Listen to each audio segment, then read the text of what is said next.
A teenage girl leads a troubled life. She lives in a dangerous neighborhood, she's been rebelling, she's been having family problems. Then she disappears. So what caused it? Did she run away voluntarily to escape her troubles? Did she fall victim to a criminal roaming her streets? Are family members not telling the whole story about the last day she was seen? These are the questions that have been swirling around the disappearance of Ashley Summers, a 14-year-old Cleveland, Ohio native who was last seen on July 6, 2007.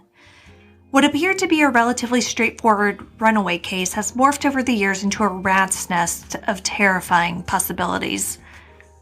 When a person goes missing, there's a special kind of pain in the not knowing. I want to tell the stories of those who never came home. I want to tell you the story of Ashley Summers. I'm Kona Gallagher. And I'm Ethan Flick. And this is And Then They Were Gone.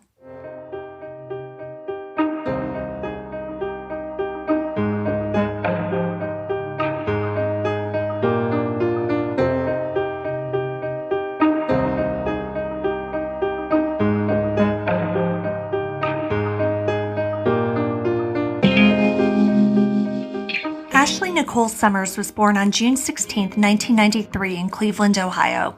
She was the oldest of 6 children born to Jennifer Summers. Ashley's father took off after she was born, but Jennifer met someone new and gave birth to Ashley's 5 half-siblings. 6 kids. Yes, 6. Wow. I know. That's impressive. Yeah, but Jennifer was used to it. So she came from a really big family herself. And they all lived nearby each other in Cleveland. Some lived in the suburbs, but they were all still in the area. And the family was made up of 10 aunts and uncles, I know, plus cousins, great aunts, great uncles, and then grandparents. Yeah, well, I mean, you came from I guess it was a moderately big family. I mean, bigger than yours. I came from a small family. Yeah. So yeah. Just the thought of having, so many siblings is just mind-boggling to me. Well, it's mind-boggling to me as a parent. How do you have... Because we have 3 and it's oh my gosh. Yeah, it's so excessive. Of all of them? I know. Well, but for me too, it wasn't like this because though I did come from a big family, everybody was spread out across the country. Yeah, and I mean, not generations, but there were big age differences. Big age gaps, yeah. And so I didn't grow up with a large family like the Summers family. Ashley's mom, Jennifer, said on an episode of Disappeared about her family's case, quote, "Our family was her life, I mean, aunts were her best friends like sisters. I mean, she had lots of love, lots of support," end quote. Which, I mean, you would hope so, that she liked, she liked her family, because it would be really, really tough having a family that big that you couldn't stand. Yeah. As the big sister to 5 other kids, Ashley was incredibly helpful and would watch after the children, play with them, to take them to the park, things like that. Everyone loved Ashley. And, she was the oldest kid, so she had a special spot in their hearts. Right. But as Ashley approached her 14th birthday, boys started entering the picture, as they tend to do. And things started to change, which, makes total sense to me. That 13, 14 age is a very delicate time. And I mean, yeah. Yeah. I was definitely no angel around that time. I won't get into specifics here, but it was quite the rebellious time for me. Well, exactly. And I think that's why, you'll identify with this story because, some people might find it shocking or whatever, but, I find it very understandable and relatable. I'm not saying I would have made all the same decisions, but, I get it. So right before Ashley turned 14, she met an older boy in her neighborhood named Gene, and Gene was 16. So I know you're looking at me, and it's so crazy because it's it's right at the point where it's too much of an age difference, but it's very close to being okay, but it's not quite okay because she's probably still because this is summertime, so she's probably going into middle school, and he's definitely fully in high school. Yeah, no, I'm smiling because, at 14 I had a 17-year-old girlfriend. Yeah, so everybody knows you're gross. The age gap is the same. I'm just saying. Right, but like that wasn't the healthiest thing that you've ever done Oh, no, either. definitely not. No, Yeah. No, but, it is what it is. Exactly. I mean, it's not a crazy, unheard of thing. Yeah. But you can probably understand why Jennifer was like not thrilled about this situation. So, I mean, we've got red flags. Like Jennifer, really wanted Ashley to pump the brakes on this. But as these things tend to go, the more Jennifer disapproved, the more Ashley like ran right to him. Right. This rebellion kind of started things. So this led to other acts of rebellion. Jennifer suspected that Ashley was kind of taking money out of her purse here and there. Yeah, so like nothing crazy, but enough that she was noticing something was up. And then one day, Ashley took Jennifer's entire paycheck out of a drawer. Wow. Yeah, so like that's hardcore. I mean, we all did bad things, but like stealing your mom's entire paycheck. The entire paycheck, yeah, that's pretty. Yeah, that's a little rough. Brazen. And so what's even worse, like the poor Jennifer, I can't imagine as a mom. One, you have to deal with the fact that your 14-year-old daughter stole your paycheck, but then a few days later, she found out why she needed the money. When Ashley came home one day, she had a giant tattoo of a heart on her arm that said Gene in the middle. Gene, her 16-year-old boyfriend. oh boy. I know. So I'm covered in tattoos, but I didn't get my first one until I was 18.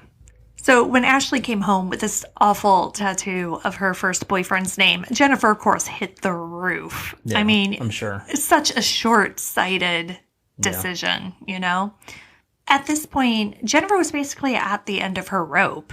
But luckily, she had this huge family around to offer support. So she wasn't dealing with this alone or, even with Ashley's stepfather. Like they had this whole support system.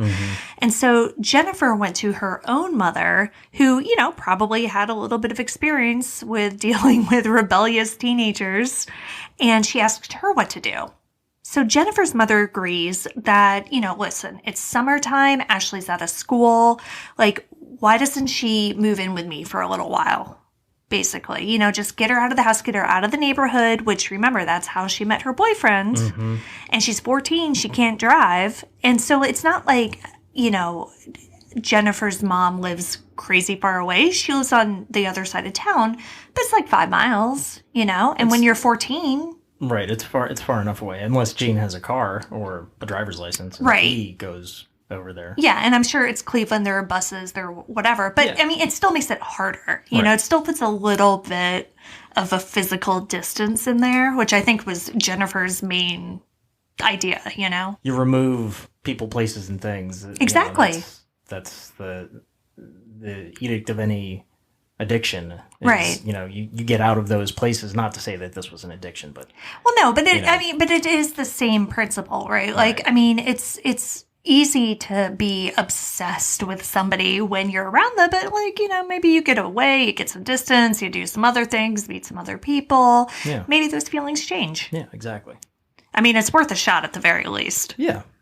And things do seem to get at least a little bit better after Ashley moves in with her grandma. But, as you may imagine, living with her grandmother did prove to be a little boring for the 14-year-old. I'm sure. Yeah. But luckily for Ashley, again, she had a ton of family that lived nearby on that side of town. So she just kind of started bouncing around between relatives' houses. And like I said, this is summertime. So she didn't have school. She's 14. She didn't have a job. Like, Yeah, and if they're all close, then it doesn't really... exactly. Matter that much. So it still kind of got her away it's from not her. couch surfing with friends. It's couch surfing with close Like her relatives. aunts and uncles. Her great uncle Kevin's house apparently was a big hangout for the cousins because he spoiled them and let them do whatever they wanted. Ashley's aunt Danielle had also just moved into a place in the Cleveland suburbs, and Ashley talked about like moving in with her too.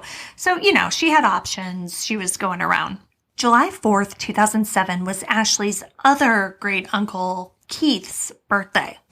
He had a pool party at his house like he did every year. Ashley came, but Jennifer and the other kids didn't for some reason.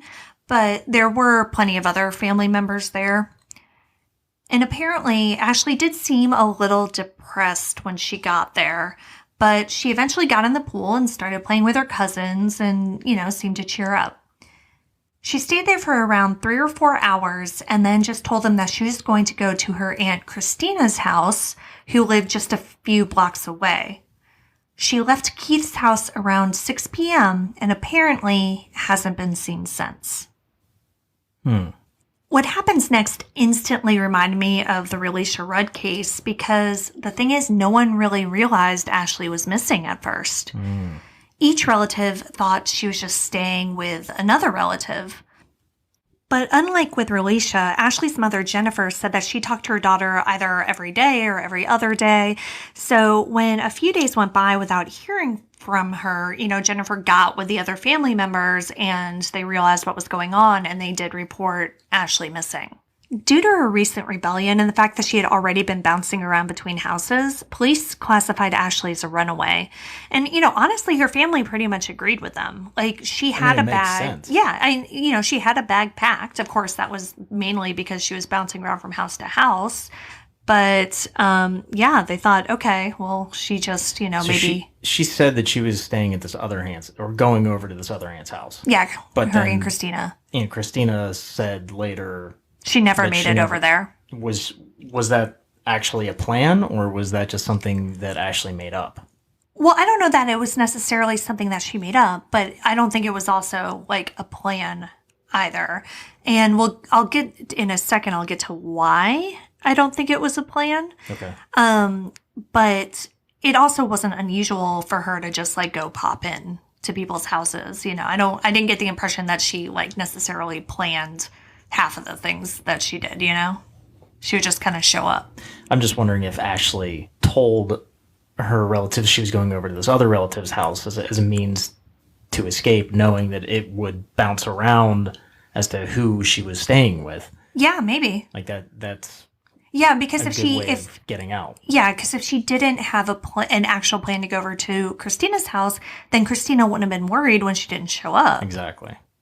So even though Ashley's family did believe she ran away, she was still barely 14. So they were obviously concerned. And so they banded together and started looking around town for her immediately.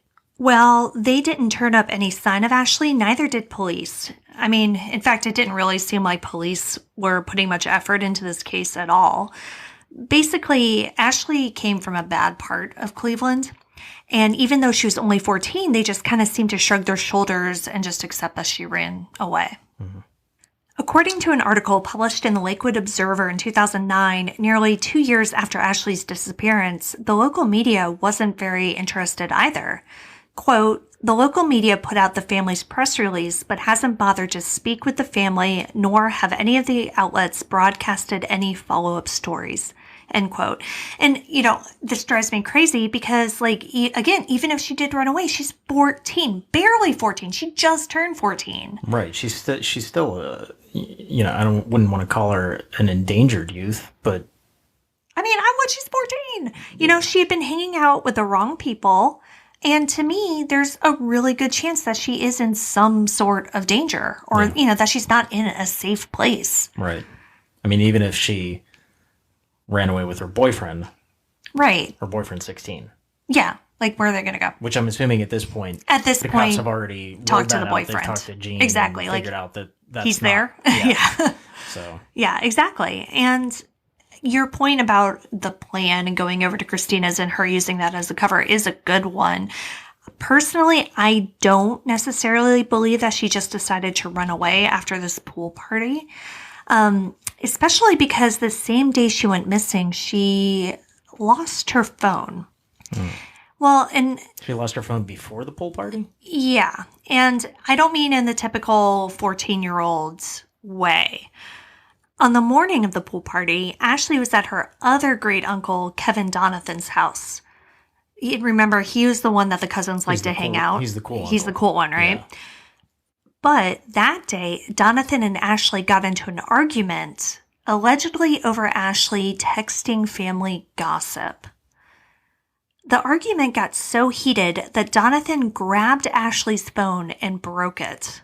And yeah, and this is 2007. So we're talking, those phones were heavy duty. It's not these little wimpy iPhones that you could break if you just look at it wrong. You really had to try to break a phone in 2007. Mm-hmm. So when Ashley showed up to that pool party later in the day and was seemingly down in the dumps, as their family members put it, that could be a big reason why. Yeah. So, all right, so you can look at that one of two ways. Maybe Ashley was just fed up with her family and upset about the fight and did just decide to take off. Or you can look at the fact that she didn't have a phone as a reason she wouldn't have left right then, because she was 14 with very few resources and now no method of communicating with friends or anyone else who may help her get what she needed to run away. Mm-hmm. As time went on and Ashley didn't show back up, her family held out hope that she was still out there and safe and just really taking the rebellious teen thing a bit too far. And a month after her disappearance, Ashley's mom does receive evidence that seems to support this. Jennifer Summers received a phone call. The voice on the other end of the line was rushed, but she believes it was Ashley. She said, "It's me, Mom. I'm okay." And that was it. The call was never traced, and though Jennifer does believe it was her daughter, no one has been able to definitively prove that. So you said the phone call was never traced. Right. I'm assuming that's because it happened so quickly. I don't know. And this is 2007, so they should have been able to have the number. I don't know if it came from a payphone. They should have been able to look at the phone bill, just to see where the incoming call was coming from. Right. But I don't know. There's no more information on this call. So maybe the police did do some type of investigating regarding that phone call, but they didn't release any. Yeah, I think they did at some point. And it could be that maybe Jennifer didn't call it into the police right away or, whatever it was. Yeah. But, she does think that it was Ashley, but she's not positive. And like I said, we can't really prove it either way. So at this point, it appears that Ashley did, in fact, take off. But what's interesting is that her boyfriend, Gene, the one that she was so in love with that she got his name tattooed on her body, he says that he never heard from her after July 4th, 2007, and his story has not changed since then. At this point, there would have been some evidence that she's seen him. Right. And apparently Jennifer, I read it in one of the articles, Jennifer was convinced that Gene knew where she was or had something to do with it or, helped her get away or whatever. So Jennifer would follow him around and basically just did her own surveillance on him, hoping that he would lead her to Ashley. To his mysterious 16-year-old safe house. Well, he was apparently going into some shady places in Cleveland. And at one point she actually did call the police because he went into some abandoned building or something like that. So she did call the police to have them look at it, but they never found anything. And for his part, Gene was so freaked out by this whole situation and the suspicion and the fact that Ashley's mom was following him and police kept on talking to him, that he ended up having a lot of problems and, he started doing drugs and, his life was very negatively affected by all of this. Did the police ever look into Kevin, the uncle? I'm wondering, you said the fight was...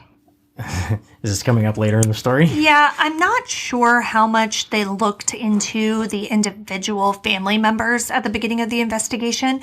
They definitely interviewed them, of course, trying to figure out where she was, who she was with. They did interview Kevin at the beginning and and he told them that they had that fight and he broke the phone and, all of that. So that information did come out early on. For the next 2 years, Ashley's case languishes. Investigators and media aren't really interested. Her family doesn't give up hope, but, they don't hear from her. And, what else can they really do at that point? They're just stuck waking up every day looking for answers that never come. But in March of 2009, that changes with Twitter. That year, Twitter was still pretty new, and only a handful of celebrities had a presence on the social media platform. One of the biggest at the time, if not the biggest, was Ashton Kutcher. Did you not know any of this? I'm sure, of course, you didn't know any of this. No, March 2009 was when my first son was born. I was a little preoccupied. I joined Twitter in August of 2008 when I was 8 months pregnant with Cooper. Okay, well, I didn't even get a Facebook account until after I know. After Xander was born, so. Ashton Kutcher was an early adopter on Twitter and had a huge following. And on March 7th, 2009, he sent out a simple tweet. "Can you please retweet missing 15-year-old girl, Cleveland area?" And it had a link. With that, all of a sudden, Ashley's case went national. Why? How is he connected? So he's not connected. I think he just saw something about her story. So he's done a lot of charity work with sex trafficking and oh, really? Yeah. So I think it all has something to do with that. So he was probably just saw it on some sort of missing person site or whatever. Now, interestingly, with people actually paying attention, some important questions started being asked and connections were made. And it turns out Ashley wasn't the only young girl to go missing from that Cleveland neighborhood. Oh, no. Mm-hmm.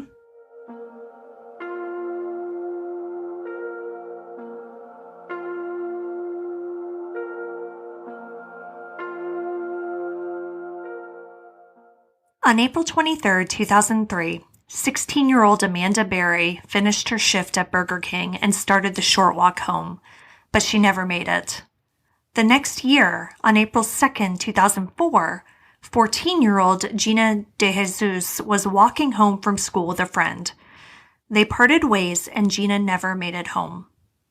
In 2009, after people started taking notice of Ashley's case, some started to wonder if the three missing girls who all vanished within blocks of each other were connected. I mean, they have to be. I know that we talked about this in the Angela Hammond case, where there were theories of these people abducting different women. Mm-hmm. Across Missouri? Yeah, but across Missouri, that's... Right, yeah, because each one of those cases was about 70 miles apart. This was blocks on the same side of Cleveland. Not even one was on one side, one was on the other. I mean, they have to be related. Well, so that's why people started wondering. According to an article on the Anderson Cooper 360 blog from 2009, the FBI was looking into the three cases as possible abductions, perhaps by the same person. While there were now people looking into Ashley's case and, making these possible connections, they still didn't have any real answers. And there weren't really any answers in either Amanda or Gina's cases either. That is, until a shocking 911 call. On May 6, 2013, a terrified woman called 911 and said, quote, "I'm Amanda Berry. I've been kidnapped. I've been missing for 10 years and I'm here. I'm free now." End quote. Amanda Berry was alive. So was Gina De Jesus. They had been held captive for the last decade by Ariel Castro. Okay. In his Cleveland basement. Gotcha. When they were rescued, there was a third woman with them, but it wasn't Ashley. Michelle Knight had been kidnapped by Castro from a Family Dollar store in 2002. The three women had been beaten and repeatedly raped, and when they were freed, Berry escaped with her 6-year-old daughter, whom she had given birth to in captivity. Quick side note about how frustrating this case is. Because of the bad part of town that all of these girls, now women, came from. When the articles started coming out about, hey, maybe Ashley's case is connected to these two others, Michelle Knight's name never came up. She wasn't even in the database as a missing person. She'd gotten deleted out of there for some reason. So she was kidnapped on her way. She had a son. She was kidnapped on her way to go to a custody hearing for her son because her son had gotten taken away and was in foster care. And she stopped in a Family Dollar to ask for directions. And Ariel Castro came up to her and said, "Oh, hey, I know exactly where that building is. I'll take you." And he kidnapped her. So this is in 2002. She was 20, 21 years old.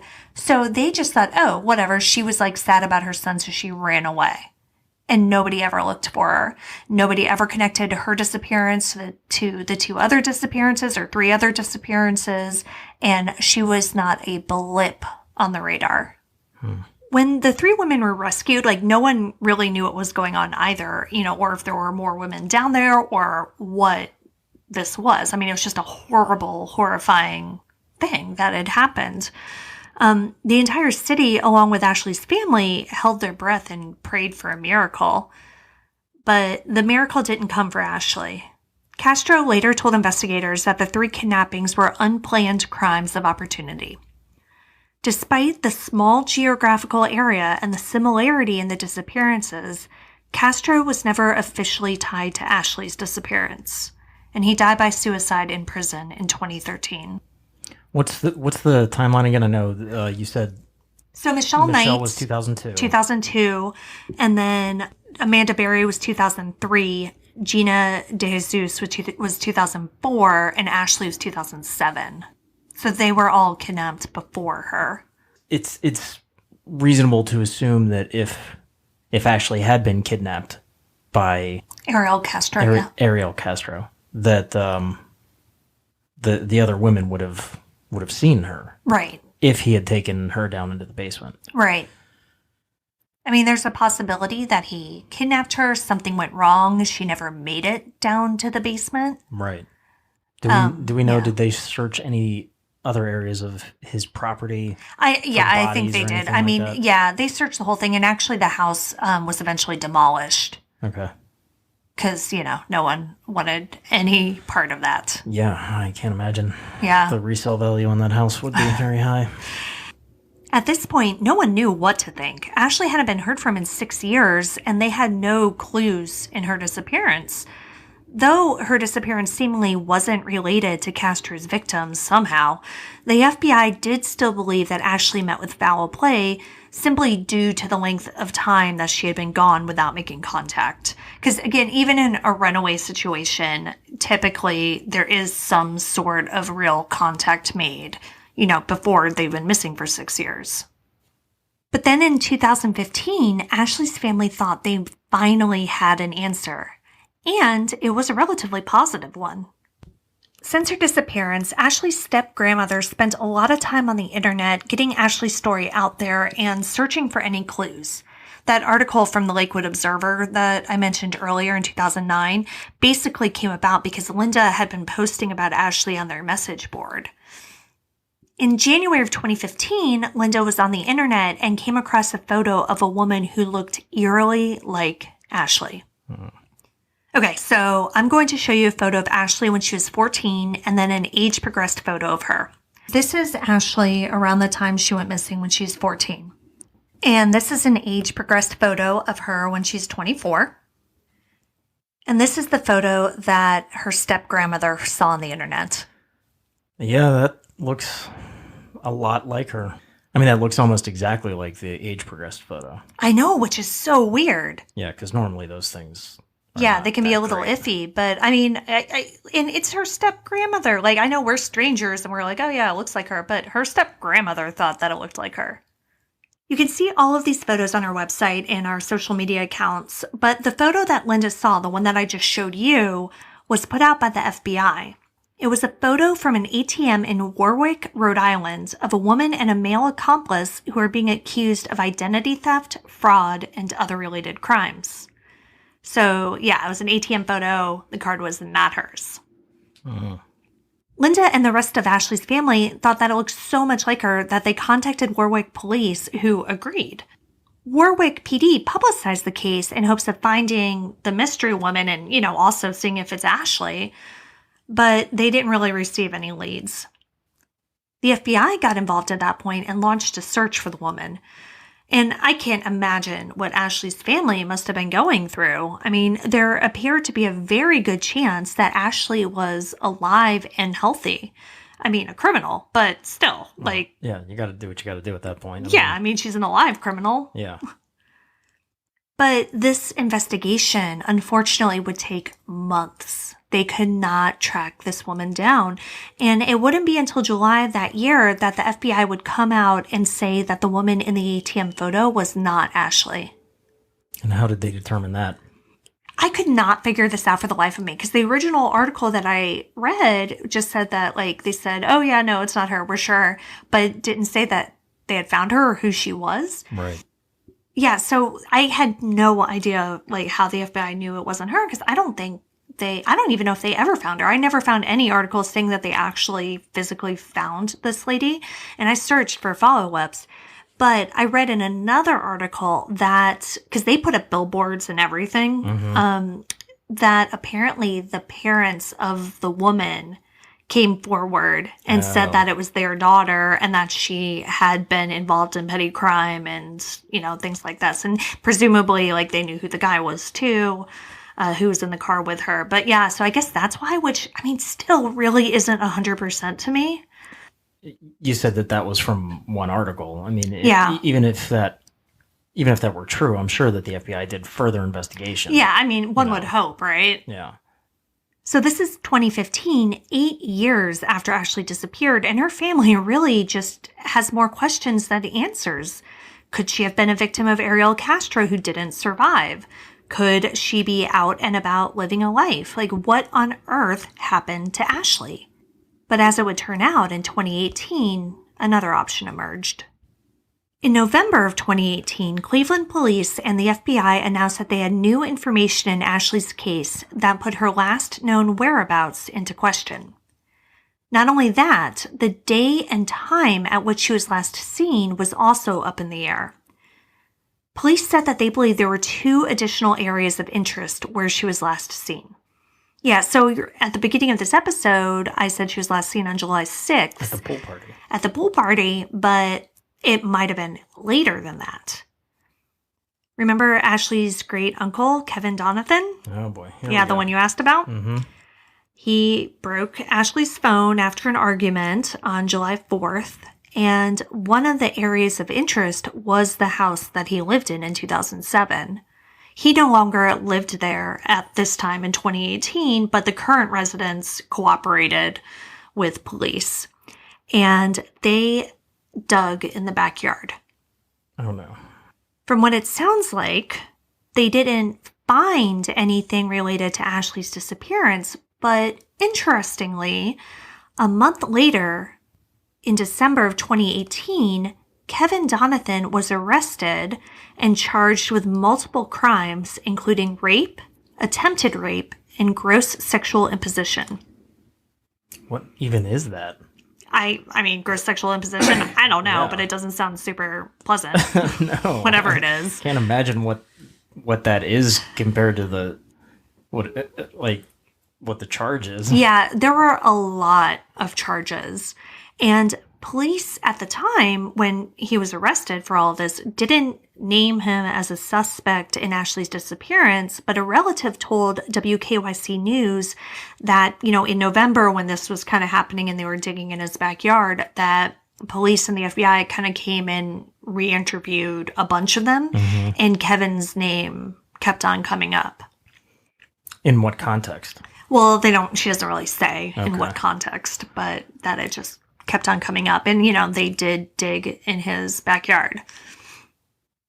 On February 25th of just this year, 2020, Donathan was sentenced to 35 years in prison for his crimes. Despite all of this, though, Ashley still has not been found. There haven't been any real clues since she was last seen in 2007. Ariel Castro is dead. Kevin Donathan is in prison and either doesn't have any information about Ashley or he's not talking. Exactly. And so the rest of Ashley's family just continues to wait. They continue to post messages to her on the Help Find Ashley Summers Facebook page that they run. But so far, their pleas for her to contact them have gone unanswered.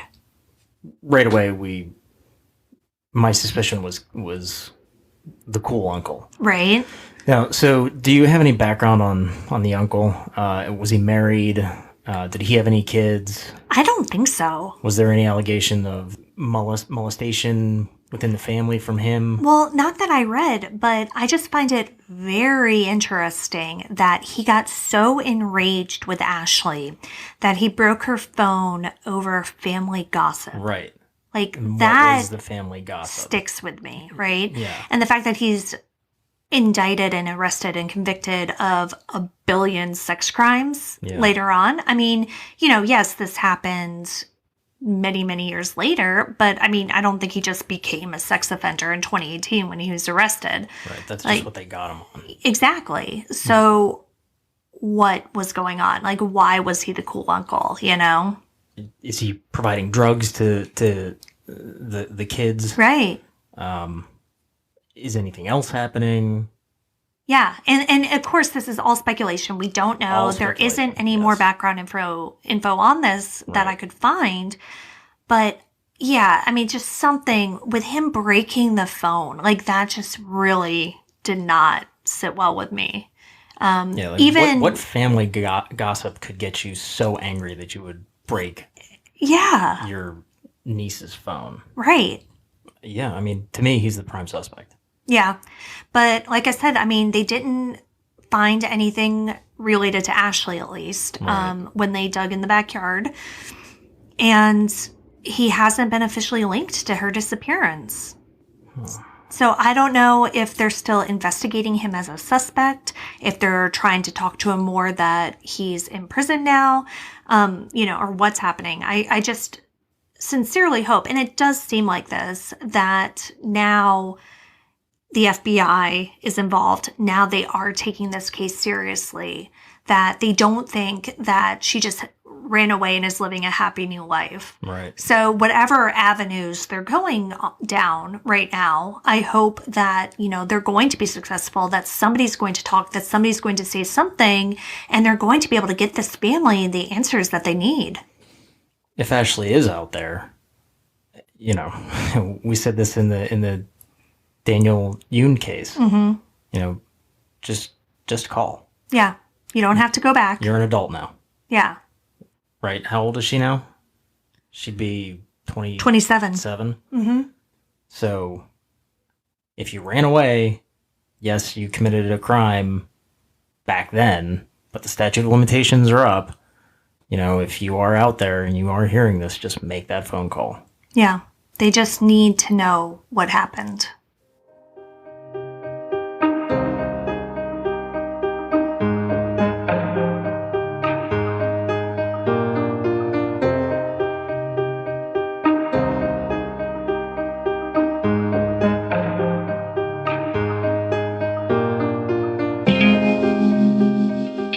Ashley Nicole Summers has been missing since sometime between July 4th and July 9th, 2007. She was 14 at the time of her disappearance. She would be 27 years old today. If you have any information about what may have happened to her, please contact the Cleveland Police Department at 216-623-5005 or the Cleveland Division of the FBI at 216-552-1400. You can see all of the sources for this episode along with photos and videos on our website, andthentheyweregone.com. And be sure to follow us on social, and Then They Were Gone Pod on Facebook and at ATTWG Pod on Instagram and Twitter. If you like what we're doing, please subscribe and consider leaving a 5-star review on Apple Podcasts. It will help new listeners find us, and the more people that listen, the more chances we have of bringing someone home. And we'll see you here next week for a brand new episode. See you next week. And Then They Were Gone is hosted by Kona Gallagher and Ethan Flick. All research, writing, and editing is done by Kona Gallagher. Theme music is The Stork by Ketsa. Additional music is provided by Kai Engel. And Then They Were Gone is a Little Monster production. Hey, you can do it!